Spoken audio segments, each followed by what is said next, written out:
Thank you for joining us this morning. I believe for you that this is going to be a blessed time, and God is going to give us some revelations which is going to take us to the next level. Amen. Which is going to give you the faith to launch into the deep, which is going to push you towards that best that God has for you, because that is the vision of PCC, that is to enable people live in the best that God has for you. Amen. Hallelujah. So within this vision comes everything, finding the will of God, how to go about, fulfilling the will of God, what that journey involves, what the process involves. All of this comes under this vision that we are interested in enabling people get to the best that God has for them. Amen. And it's a joy that you are part of this vision, and I'm sure when you are blessed, you can never keep the blessing to yourself. So we know that you're being blessed by what you're hearing here, and because of the revelations that you get at Practical Christian Church. And we also know that if once you are blessed, you can never keep that blessing to yourself. We know so many people, how their lives are being transformed and how they are becoming influencers wherever they are, and they are making an impact in this world for the kingdom. Hallelujah. Shall we all just take this time to focus, to bring together all our thoughts into that one focus, which is God, His Word, His revelations, His goodness that He has for us this morning, which you and I can receive in fullness. That's what we are going to focus throughout this 1 hour that's ahead of us.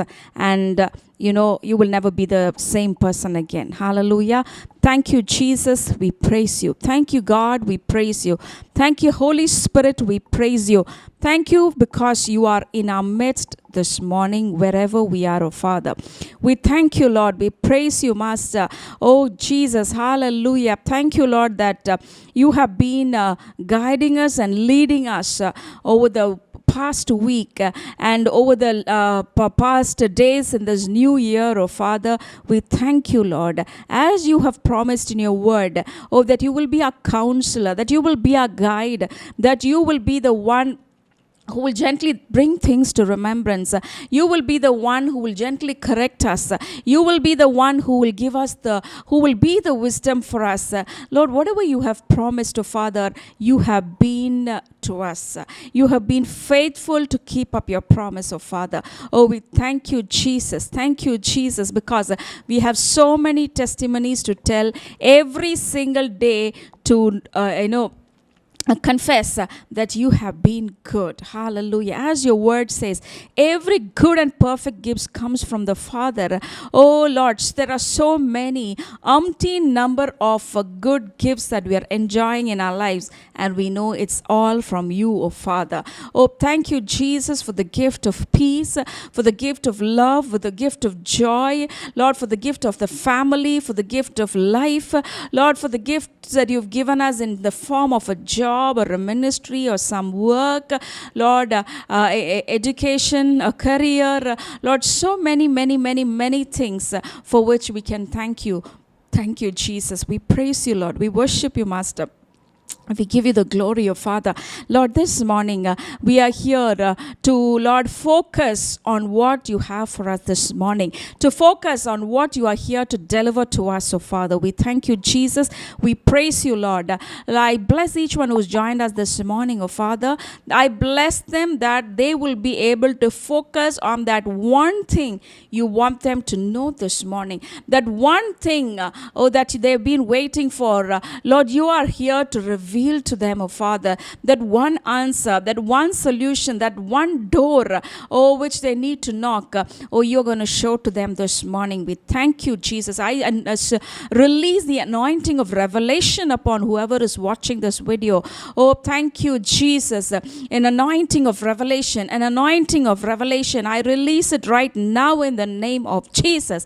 Thank you, Lord, because the revelations that you have for us today will transform our lives once and for all. And I come against every work of the evil one, which is working against people receiving revelations from your word, oh Father, which is trying to bring in unbelief, which is trying to bring in doubt and confusion. I speak it out in the name of Jesus. Any kind of unwanted spirits in the minds of people surrounding them, I rebuke it in the name of Jesus, and I release the anointing of revelations once again in Jesus' name.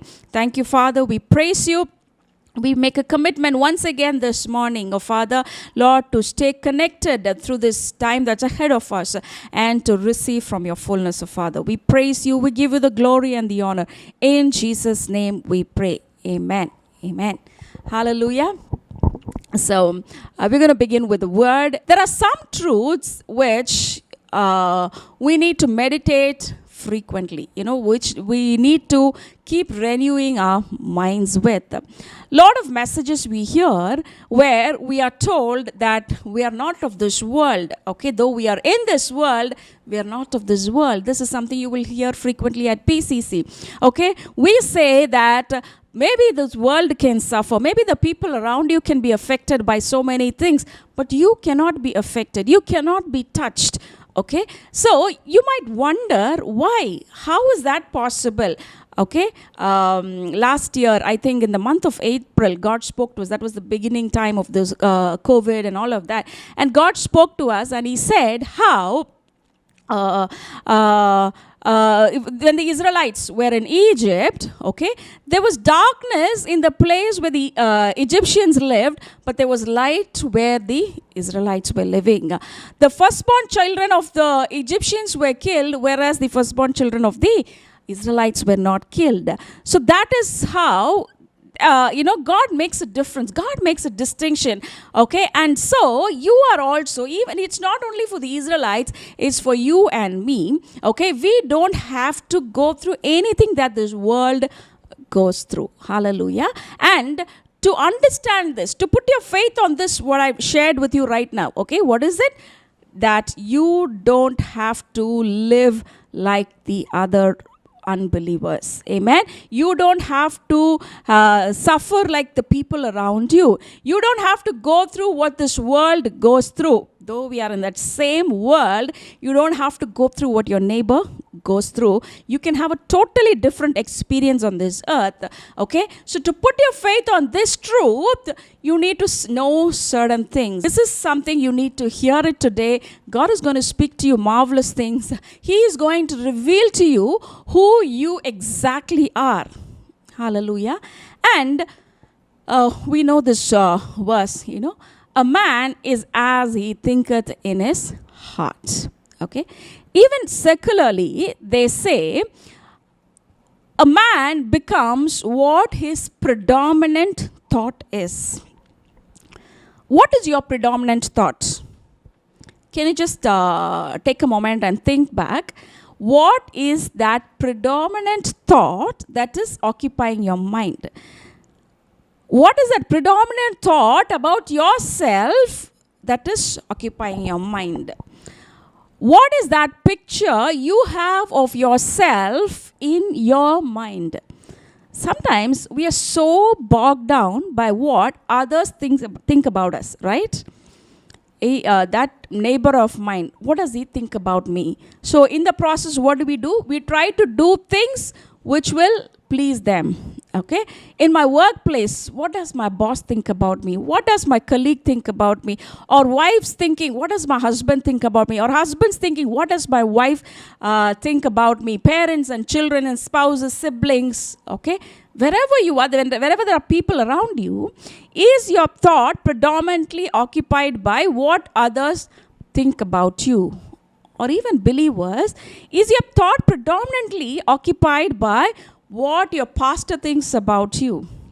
What that minister of God thinks about you? What that preacher thinks about you? What that evangelist thinks about you? Okay? You become what you are predominantly or primarily thinking about. What others think about you hinders you from getting to the best that God has for you. Okay? Always thinking about what others think about me is going to stop you from moving to the best that God has for you. Because we read that God, it's only God who knows what's in our heart, right? Take any person whom you know, okay, even the closest person whom you know, they do not know exactly what you are on the inside. Okay, so it doesn't matter what others think about you. What should matter is what God thinks about you, and this is what should fill your mind. Hallelujah. What should be filling your mind right now? What are you thinking right now? Are you thinking about your external appearance, or are you thinking about your financial status, or are you thinking about tomorrow some commitments, or are you thinking about what others are thinking about you? God wants to tell you this morning, my child, my son, my daughter, I want you to think only on what I think about you. Hallelujah. Just think of a small baby, okay? What does that child think about? Only about what his parents think about the child, right? They say in Tamil, kakkaikum tan kunju, pon kunju. That means even for a crow, its baby is very precious, even though it's just a crow. Or even though it doesn't look beautiful, even though it's significant, even though nobody respects it, for that crow, its baby is very precious, right? Likewise, a little baby is only concerned about his own parents. What do my parents think about me? And as we grow up, what happens is our minds are filled with so many other things. Okay? So as a child of God, your mind should be only occupied by what God thinks about you. Amen. Hallelujah. And in all of our teachings, you would have heard of some aspect of what God thinks about you. Okay, how does God look at you? A believer, He looks at you as a righteous person. He is completely satisfied about you. He loves you unconditionally. He has accepted you just as you are. This is what God thinks about you. Okay, so you need to make the choice to only allow God's thoughts about you occupy your mind. Amen. This itself is the first step to victory, because you become what you predominantly think about. So you need to understand that being the child of God, being the co-heirs with Christ, you are not just an ordinary person like an unbeliever. Amen. Say amen with me. You are a mighty person. You are a powerful person. Just because you are born again, just because you have believed on Jesus, just because you are a believer, you are not an ordinary person. How do we say this? Okay, let's turn to Ephesians chapter 2 and verse 8. Ephesians chapter 2 and verse 8. For by grace you have been, 2 Corinthians 5 and 17. Okay, 2 Corinthians 5:17. Therefore, if anyone is in Christ, he is a new creation. Old things have passed away. Behold, all things have become new. Will God lie? No. Is the word of God lie? No. Okay, so we read here that if anyone is in Christ, or if anyone is born again, or if anyone is a believer of Christ, he is a new creation. How do I say that you are not like an unbeliever? That you are, maybe to look externally, you look just like any other human being on this earth. Okay, with 2 eyes, 2 hands, and so on. But I'm telling you, you are not like your neighbor. You're not like an unbeliever. You don't have to go through what they are going through. How am I able to say that? That's what we read here, 2 Corinthians 5:17. If anyone who is born again, okay, that is you and me, he is a new creation. Shall we say that I am a new creation? Hallelujah. Say it again. I am a new creation. And we read, all things have passed away. Behold, all things have become new. So you, before salvation and you now after salvation, you are completely different person. Hallelujah. Because simply the word of God says, you are a new creation. When God created the universe, okay, what were their new creations? The sun. Was there a sun before that? No, there was no sun. But when God said, let there be a sun, let there be light, there was a sun. Okay? There were no fishes until then. But new creation came into being. When God said, let there be fishes, fishes came. They did not exist before. But when God said, those fishes came into being. New creation came into being. There were no trees, right? Before God created them, there were no trees. But when God spoke that new creation into being, when He said, let there be trees, what did not exist came into existence, and they were new creations. How much have you understood of this? That you are a new creation. That means a born again believer did not exist before. Let us take myself, okay, Diana. There was a time when I was born again. When I was 15 years old, I was born again. Before I was born again, there was a Diana, okay? But from the moment I was born again, I became a new creation which did not exist before that day. Hallelujah. So from that day when I received Jesus, I am not that same Diana. I am a totally new creation. Hallelujah. First, we are all new creations in our mother's womb, right? When I was formed in my mother's womb, there was no other person like me who ever existed. I was a new creation in my mother's womb. Likewise, when you are born again, you are a completely new creation. Hallelujah. God is speaking to some of you. Because you are thinking, I'm just an ordinary person. You are thinking, hey, what did I get out of this salvation? What did I get out of following Jesus? What did I get out of, giving up so many things for God, and going His way and becoming His believer? For you, God is saying, my child, you are yet to understand that from the moment you are born again, you are a new creation. Hallelujah. So you are no way like your old self. You are no way like your old person. Born again Dinah and the Dinah before being born again are totally different personalities, totally different persons. We are not the same. That is why I am telling you, you are not like an unbeliever. Completely, you are a different person. The day you were saved, your identity was changed once and for all. And this change did not come from outside to inside. This change came from inside to outside. Hallelujah.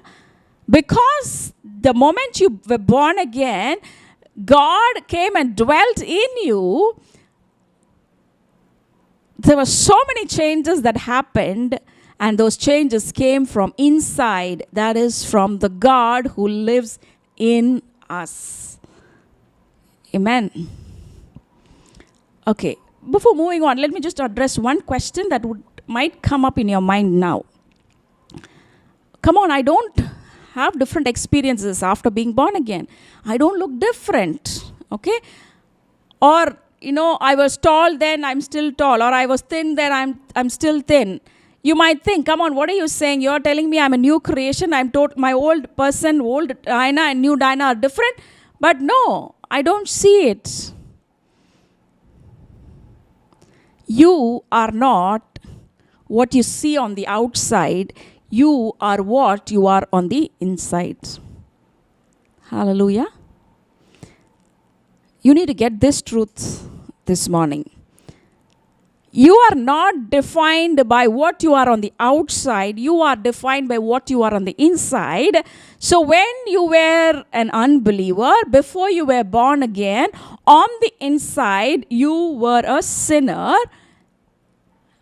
And after being born again, on the inside, you are a righteous person. Okay? And how did this change come?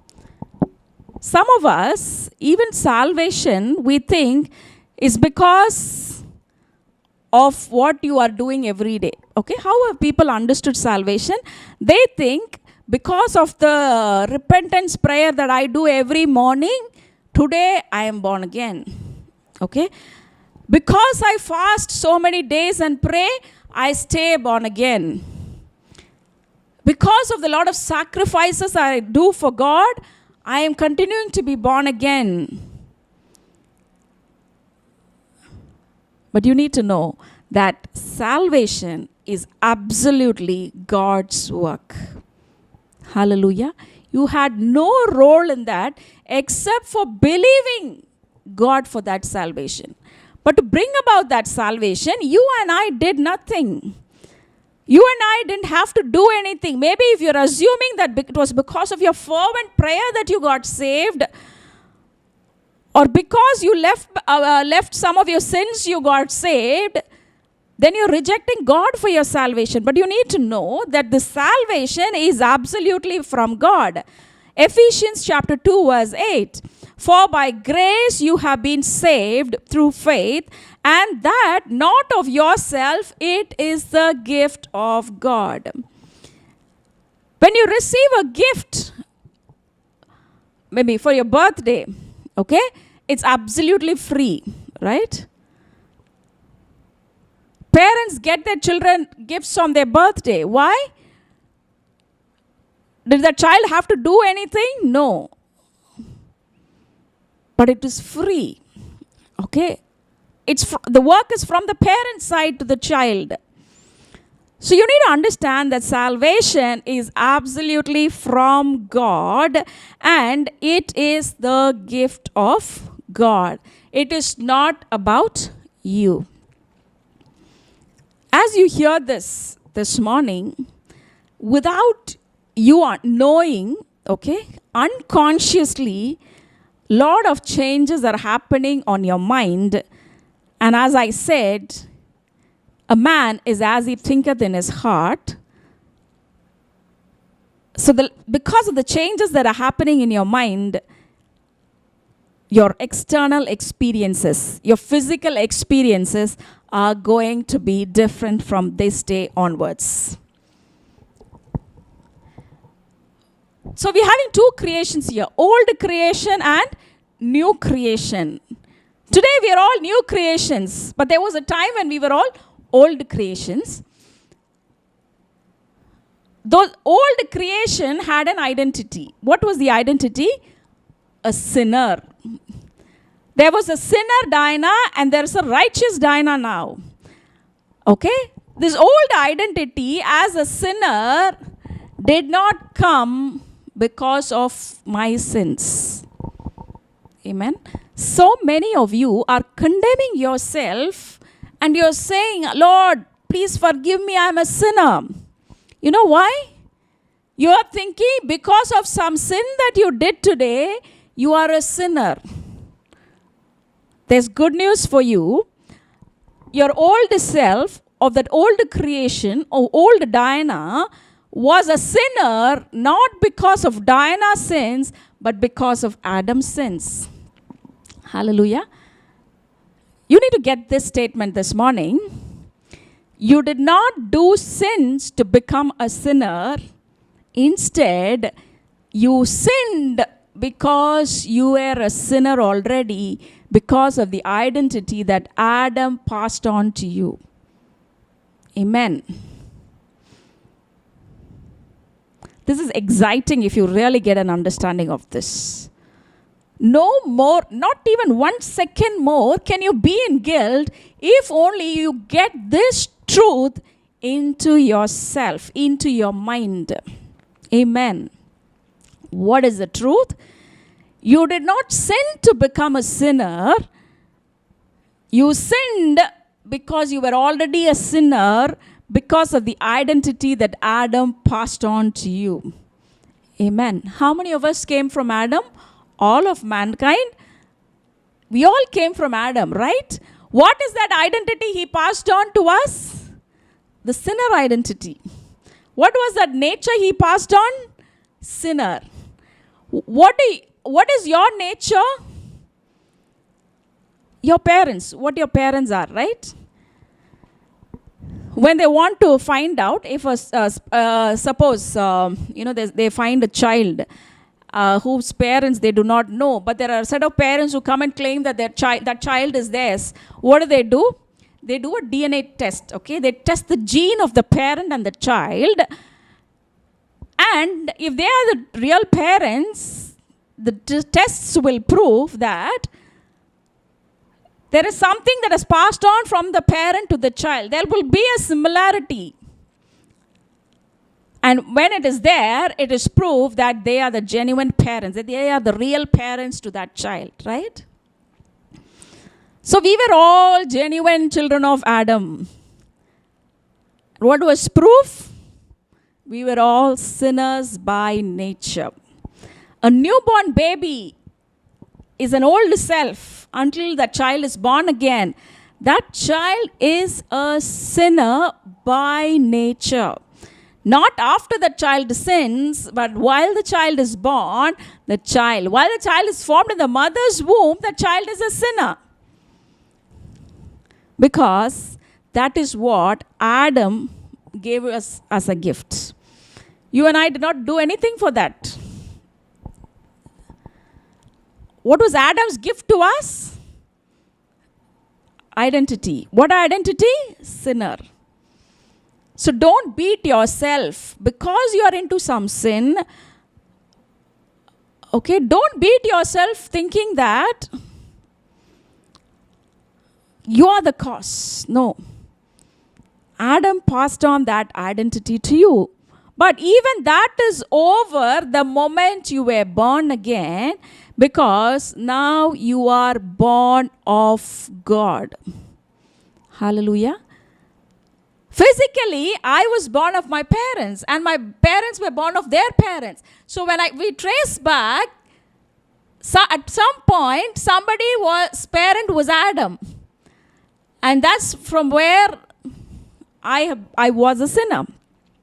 Likewise, when you were born again, when you became a believer, when you put your faith on Jesus and you received him as your Savior,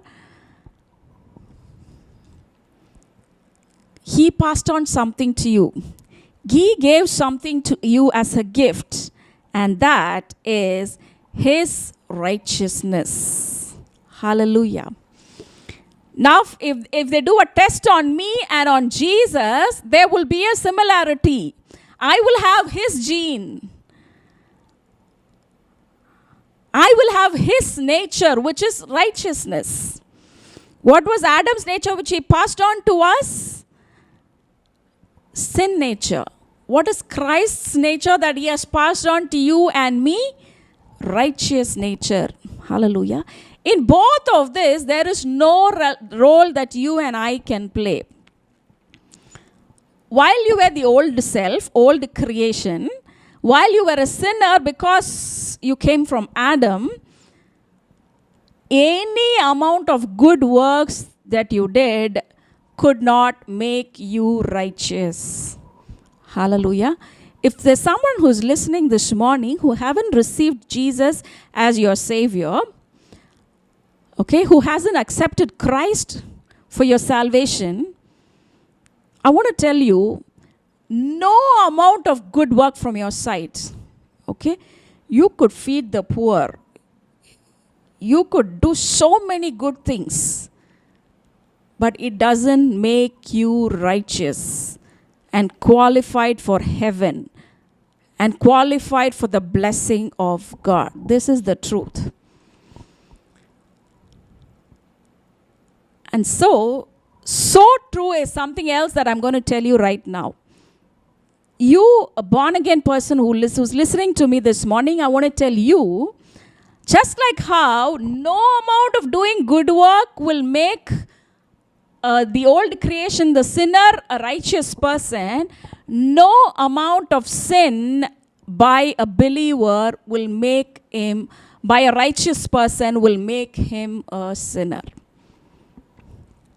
Okay, now this is the trouble. This is where the confusion comes. This is where the devil pumps in unbelief. This is where the devil brings in all the doubt.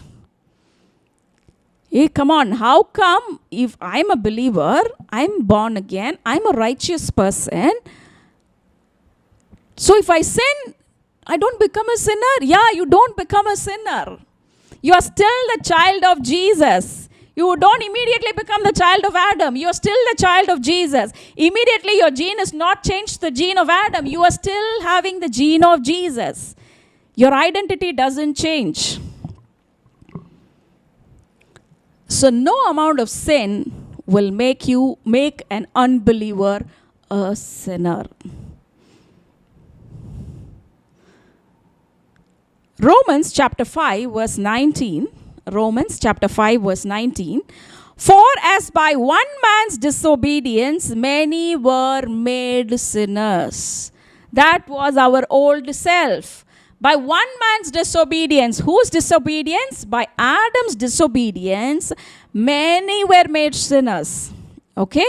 So also, by one man's obedience, many will be made righteous. Hallelujah. We are part of that group of people that by one man who is Jesus, by his obedience, we have all been made righteous. Amen. Hallelujah. Just say amen and receive it. Don't look at your carnal self and say, come on, I'm doing some sin. How can I be righteous? No. That's not your work. It's Christ's work. He made you righteous. He made you a new creation. When you accepted Jesus, there's something tremendous that happened. A new creation came into being, and this creation has been made righteous by one man's obedience. Hallelujah. And how are we different from unbelievers? Romans 5:21. So that sin reigneth in death, even so grace might reign through righteousness to eternal life through Jesus Christ. When we were in our sin nature, what reigned? Death, destruction.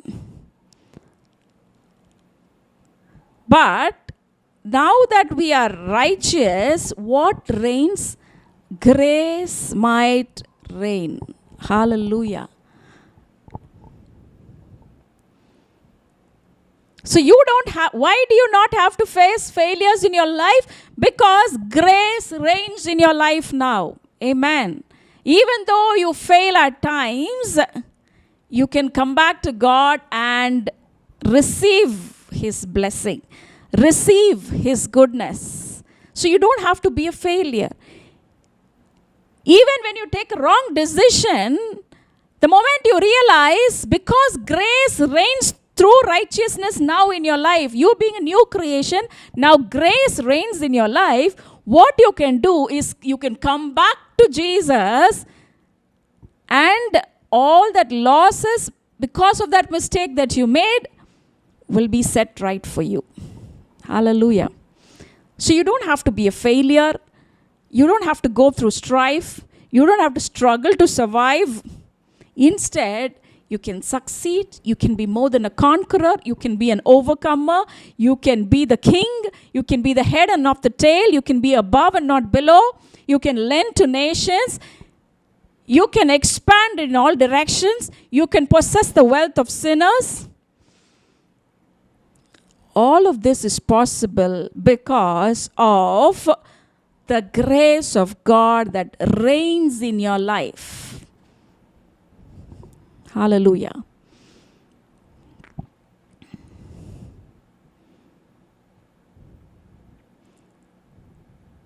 And we read that this grace might reign through righteousness to eternal life. This grace has given us eternal life. Eternal life is not something that we get when we go to heaven. From the moment we are saved, the life that we live with Jesus in us is eternal life. Hallelujah. So the only sin is living a life without Jesus. But you and I will never again live a life like that, because He has chosen to come and live in me, and He says He will never leave me nor forsake me. Hallelujah. Adam forsook God. Eve forsook God. The old creation they were forsaking God. So what God did? He decided, if I give these people the choice to whether they want to have me or forsake me, they are going to forsake me. So what I will do, I will make the choice now, and I will live in them, and I will never forsake them. Hallelujah. If God gave you the choice to either forsake Him or to have Him, you and I would somehow fail. At some point of time in our life, we would forsake Him. So what He did in the new covenant, in the New Testament, under grace, in the new creation that we are, God makes the choice to never forsake us, and He will never go against it. Hallelujah. So the old Diana and the new Diana, or the old creation and the new creation, you could put your name to it, okay? The old so-and-so and the new so-and-so. How are we different? The old person was a sinner. The new person is righteous. The old person was sick by nature. The new person is healed by nature. The old person was poor in poverty by nature. The new creation is prosperous in nature. The old creation was weak in nature, and the new creation is strong in nature. The old creation was deficient, was not sufficient, had lack, but the new creation is perfect. Hallelujah. So today, you are a new creation. You are a new person. You are healed, you are righteous, you are prosperous, you are strong, and you are perfect. At the beginning I said, fill your mind with what God thinks about you, and this is what God thinks about you. Righteous, prosperous, success, healed, strong, perfect, complete. This is what God thinks about you. So many of us go to depressions because we allow our mind to think about what he thinks about, what she thinks about, what that person thinks about, instead of choosing to think about only what God thinks about you. Amen. I was a very timid person. And I was, my mind used to be eaten up by these thoughts when I was a child, okay? By what my teachers think about me, what my friends think about me, what my parents think about me, what our family friends think about me. We used to be very active in ministry then. What that family thinks about me. This thought was killing me day and night, because as long as I was having that thought, I couldn't be myself. Okay? I had to put up a very nice face. Whatever pain I was going through, on the outside, I had to put up a smile. Most people who knew me, they knew me as a very good girl, very silent, very smiling, very sweet. This is what they knew about me, because that was the external appearance that I was giving to them. But on the inside, only I know how much I was suffering. I was never able to accept myself as I was. I was never able to think that people, I was good enough. This thought that I was not good enough was constantly on my mind. And it was eating me up. It was hindering me from, excelling in life. But when I came to the understanding of this truth that what others think about me doesn't matter, but only what God thinks about me matters. And also, I got the understanding about what God thinks about me. Until then, what I was thinking was, because of the sermons that I was hearing, because of the preachings that I was hearing, because I was listening to a lot of ministers of God who were giving me the picture that God looks at you as a sinner. God looks at you as a nobody. God looks at you as a dust. God looks at you as a worm. God sees you as the worst person. God knows what you are on the inside and He hates you. Because of all these things that I heard, I was thinking I was, not liked by any human being, nor liked by God.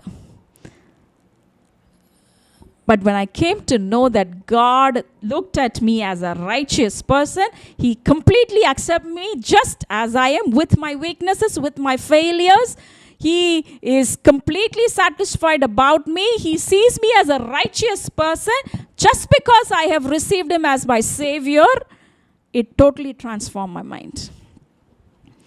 From being a timid person, today, I can face people, I can preach.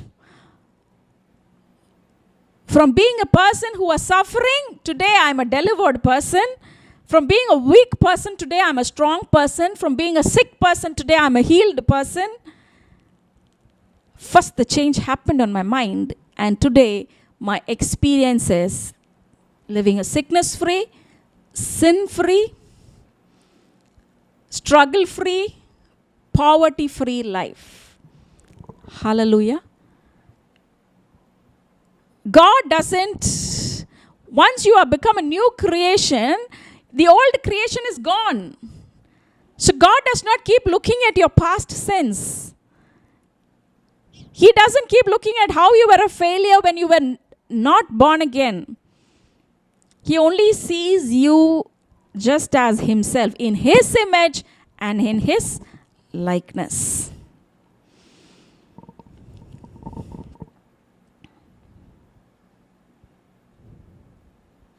And you need to know that you will never lose this identity. Hallelujah.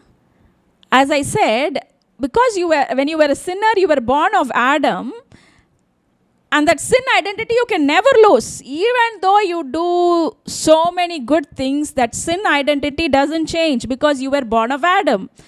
But now that you are born of Jesus, your identity is changed, and the good news is this identity never changes. Hallelujah. Okay, I don't have a coin with me. Just assume. In India, we have the 10 rupee coin, right? And it's another way of looking at it is, it's just a piece of metal, right? A circle piece of metal. And I have another iron circle of the same dimensions, okay? This ordinary iron piece of metal has no value, but the other piece has a value of 10 rupees, right? And you take this 10 rupee coin and you're walking to your shop nearby to buy something of 10 rupees worth. By mistake, this coin slips and falls into a drainage. Okay? When that coin, 10 rupee coin, was in your hand, what was the worth of that coin? It was 10. When that coin fell into the drainage, what is the worth of that coin? It is still 10 rupees. Okay?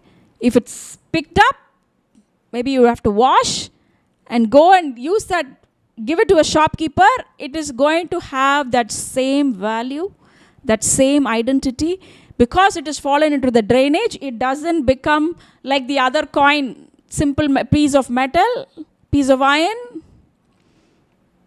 Its value doesn't change. Its identity doesn't change. It's not a piece of metal, it is a coin. Though it has fallen into the drainage. So how do I say that your identity never changes? It's like this coin. How is that coin's value doesn't change? Because there is a seal on that coin, that piece of metal, which says it is from the government of India and its value is 10. That seal remains even when it falls in the drainage. Likewise, even when you sin, even when you fail, when you being a new creation, when you fail, that seal of the Holy Spirit remains on you unchanged. Your identity remains unchanged. You're not able to receive this. You're not able to accept it. Let me tell you from the life of the prodigal son. When the boy was born as a baby, he was the child of that father. When the boy grew up as a good boy, he was still the child of that father. When that boy decided to leave the father, take half of his wealth and go, he was still the child of that father. The identity did not change. The gene did not change. When he went and he was with the pigs in rags, without anything, without proper clothes and without food to eat, he was still the son of that father. He still had the gene of that father. Though externally his behavior was not in sync with his nature, with his identity was that he was the son of so and so. Likewise, when a new creation, what are we meditating on? How a new creation is different from an old creation, or how a believer is different from an unbeliever. Okay? So like how that son, though he left the father, he is externally, if you kept that father and that son right now, with that son in a mess and the father next to each other, they would not look the same. But the truth was, he was still the son of that man. He had that gene. Nothing could change that on earth. Likewise, you being a new creation, you being a believer, a born-again person, even when you fail, your identity never changes. All that you need to do is pick yourself up from that mess and come back to the Father for a cleansing. Like how that coin has to be picked up from the drainage, just cleansed and used, that's all. No punishment for that. Okay, the owner doesn't, immediately throw that 10 rupee coin away and say, you're not worth. No. The government of India, just because that coin has fallen into the drainage, doesn't say that this coin is no more of 10 rupee value, it's just a piece of metal and throws it away. No. The son, because he failed, the father doesn't throw him away and say, you're no longer my son. All that the son had to do was pick himself up and come back to the father for the cleansing. The father's arms were wide open all along.